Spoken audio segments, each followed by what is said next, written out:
สบายดีพ่อแม่พี่น้องป้องปายเบิดสุคนเนาะ FC ทางช่องแอดภูมิเลขคำนวณเนาะมื้อนี้แอดภูมิก็สิมาตามแนวทางให้พี่น้องเนาะสำหรับฮานอยเนาะงวดวันที่16มีนาคมเด้อพี่น้องเด้อแอดภูมิก็สิมาตามให้เนาะเพราะว่าแอดภูมิก็บ่ได้มาลงโดนเนาะสำหรับช่องแอดภูมิเลขคำนวณเนาะมื้อนี้แอดภูมิก็สิมาตามแนวทางให้เนาะสำหรับฮานอยเนาะงวด16มีนาคมเนาะพี่น้อง68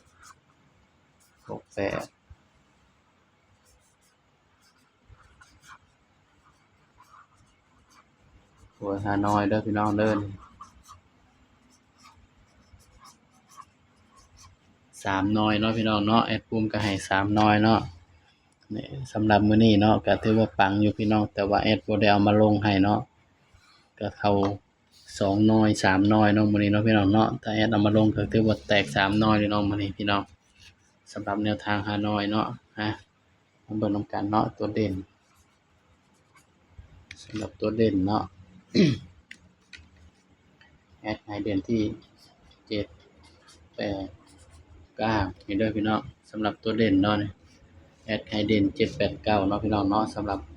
ฮานอยงวดวันที่16มีนาคมเนาะพี่น้องเนาะสูตร3ตัวเนาะ012เนาะนี่ก็มาจับคู่นำแอดเลยเนาะพี่น้องเนาะบัดนี้สำหรับฮานอยเนาะงวดวันที่16มีนาคมเนาะพี่น้อง70 71 72 80 81 82 90 91 92นี่เด้อพี่น้องเด้อ สำหรับแนวทางฮานอยเนาะแอดให้เด่นไปที่8เนาะนี่8กับ9เนาะพี่น้องสำหรับฮานอยงวดวันที่16มีนาคมเนาะพี่น้องเนาะนี่ตัวตัวเด่นเนาะ 8 9เนาะพี่น้องเนาะส่วนกันไว้เด้อพี่น้องเด้อแอดสิกันไว้ให้เนาะกันไว้ก็คือ74 84 94นี่คือตัวกันเด้อพี่น้องเด้อนี่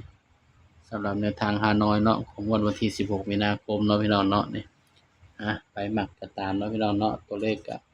มีเข้ามีรุดเนาะพี่น้องเนาะแอดก็ให้เป็นเพียงแนวทางเท่านั้นเนาะพี่น้องเนาะนี่สำหรับคลิปนี้เนาะก็ฝากพี่น้องกดไลค์กดแชร์กดติดตามช่องแอดภูมิเลขคำนวณนี่เด้อพี่น้องเด้อสบายดีครับ